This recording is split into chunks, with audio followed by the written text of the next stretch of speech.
Kennt ihr den Kornett von Rainer Maria Rilke? Kennt ihr den Heeresbericht, ein Roman von Etlef Köppen?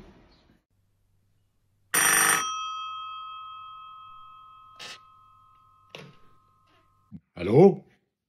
Diepenheuer, Rilke soll den Krieg glorifiziert haben? Dann lassen wir doch beide mal gegeneinander antreten.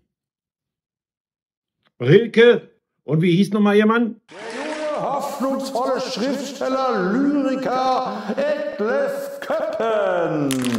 So fing es an. Sie wird fragen, wusstest du damals, dass es da anfing?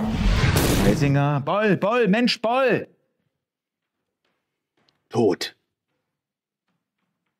Das darfst du als Kriegsdienstverweigerer nicht einmal denken. Aber wohin? Was wollt ihr hören?